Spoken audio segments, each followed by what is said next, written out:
Salam Bapak Ibu Saudara sekalian, selamat pagi. Baik, sebelum kita mendengarkan firman Tuhan, mari kita berdoa. Tuhan, terima kasih, bersyukur buat hari ini, buat kesempatan yang boleh Tuhan berikan untuk kami boleh mendengarkan firman-Mu. Berkati Tuhan yang memimpin dan menolong setiap kami. Di dalam nama Tuhan Yesus yang berdoa dan bersyukur. Amin. Baik Bapak Ibu Saudara sekalian, pembacaan kitab suci kita terambil dari kitab Filipi pasal 1 ayat 21 dan ayat 22. Saya akan membacakan bagi Bapak Ibu Saudara sekalian.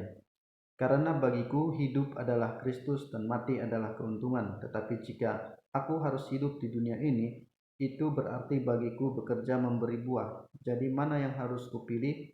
Aku tidak tahu. Nah, Bapak Ibu Saudara sekalian, ayat ini adalah sangat terkenal dan sudah sering kita dengarkan. Bagaimana orang sering mengkhotbahkan ayat ini. Nah, di sini saya akan membahas beberapa poin penting yang akan saya sampaikan melalui ayat ini. Yang pertama itu adalah bagiku hidup adalah Kristus, yang kedua mati adalah keuntungan, yang ketiga jika aku harus hidup, yang keempat bekerja memberi buah. Nah, ini akan saya paparkan di bagian-bagian berikutnya biar kiranya ini juga kita boleh belajar bersama-sama melalui firman ini dan kita boleh diberkati. Nah, yang pertama bagiku hidup adalah Kristus. Nah, di sini kita membaca perihal kehidupan Rasul Paulus yang sangat terpuji. Baginya hidup adalah Kristus dan mati adalah keuntungan. Nah, ini adalah ciri-ciri yang tidak dapat diragukan lagi dari setiap orang Kristen yang percaya kepada Tuhan bahwa baginya hidup adalah Kristus. Nah, bagi kita yang hidup di dalam Kristus, hidup di dalam iman kita dalam Kristus, nah, hidup itu adalah Kristus. Nah, kemuliaan Kristus harusnya menjadi tujuan hidup kita. Nah, kasih karunia Kristus menjadi asas hidup kita dan firman Kristus menjadi aturan hidup kita. Kehidupan Kristen berasal dari Kristus dan diarahkan kepadanya. Kristuslah yang menjadi asas aturan dan tujuan kehidupan seluruh hidup kita.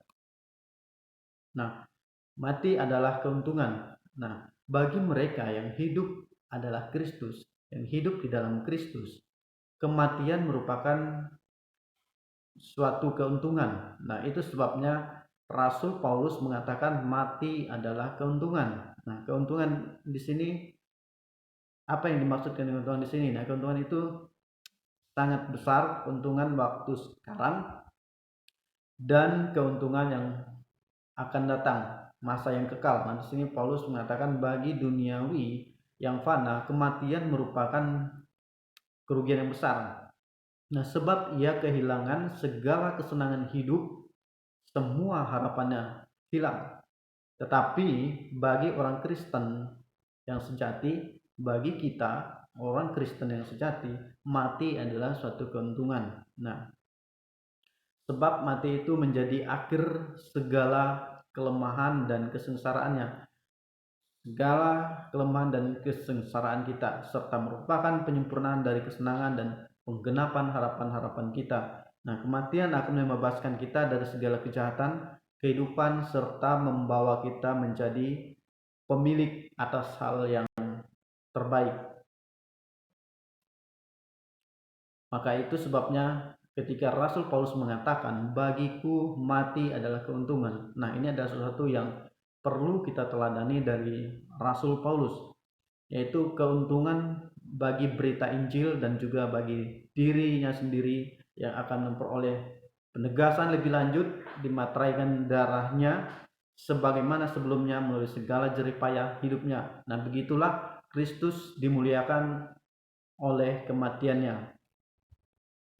Nah, jika aku harus hidup, nah siapa yang mengendalikan hidup kita? Dari diri sendiri atau Kristus? Nah, orang yang rohani tahu betul bahwa hanya ketika ia hidup bagi Kristus, maka hidupnya baru bisa benar dan diberkati dan sungguh-sungguh bahagia di dalam Kristus. Nah, hidup bagi Kristus berarti menyerahkan seluruh hidup kita dipimpin oleh Kristus dan taat melakukan kehendak-Nya. Bagaimana saya harus hidup dan berperilaku ditentukan oleh Kristus, bukan oleh diri saya sendiri. Nah, seorang teolog Reform bernama Walfred, dan dia memberikan teladan yang sangat indah tentang hidup keluarganya untuk Kristus. Nah, ketika istrinya lumpuh, ia dengan setia merawatnya dan penuh kasih dan tidak mencari alasan untuk mengabaikan istrinya. Ada orang yang pasangannya tidak dapat menjalankan fungsinya dengan baik, fungsi hidupnya dengan baik karena sakit, atau mendapati anaknya terus-menerus sakit. Nah, ketika manusia duniawi melarikan diri dari tanggung jawab yang seharusnya dan mencari kesenangan mereka sendiri, orang yang rohani memilih kesetiaan, bertanggung jawab, dan kasih karena mereka hidup bukan untuk mereka sendiri tetapi untuk Kristus. Kemudian bekerja memberi buah. Nah, Paulus menganggap pekerjaan yang telah dipersembahkan dengan baik jika ia dapat mengerjakan atau memuliakan kepentingan kerajaan Allah di dunia ini. Itulah yang disebut Paulus bekerja memberi buah, yaitu berbuah di dalam Kristus. Sangatlah berbahagia bagi kita sebagai orang Kristen yang sejati jika kita hidup di dalam Kristus dan ada seorang hamba Tuhan yang sejati hidup di dalam dunia ini selama ia dapat memuliakan Allah dan berbuat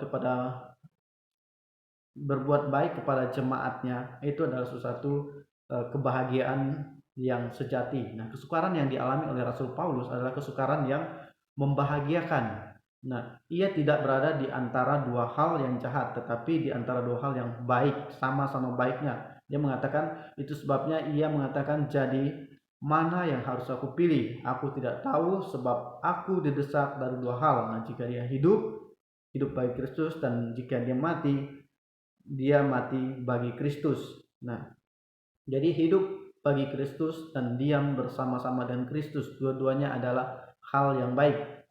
Nah, sebagai kesimpulan daripada firman kita pada pagi hari ini adalah hidup bagi Yesus berarti rela untuk diubah oleh Kristus dan rela untuk menjadi apa saja yang Kristus mau atas diri kita. Apapun yang menjadi kehendak Tuhan atau atas kita, maka kita harus taat dan tunduk kepada Tuhan. Seorang ibu rela melakukan apa saja demi anaknya, tidak peduli bau, tidak peduli kotor, dan ada kebahagiaan tersendiri ketika ia melakukannya. Nah, demikian halnya Paulus yang rela dibentuk oleh Tuhan berbuat apa saja demi Injil. Nah, inilah teladan yang harus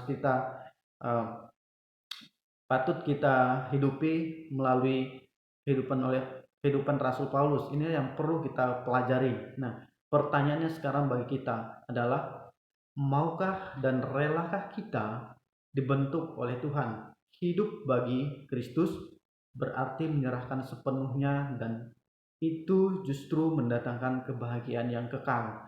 Mari kita merenungkan sekali lagi, apakah kita sudah sungguh-sungguh hidup bagi Kristus?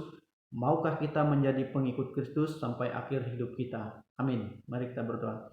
Tuhan, terima kasih, bersyukur sekali lagi buat firman-Mu yang boleh kami dengarkan, dan akhirnya firman-Mu ini yang menjadi kekuatan dalam setiap kehidupan kami. Terpujilah nama-Mu Tuhan, di dalam nama Tuhan Yesus kami berdoa dan bersyukur. Amin.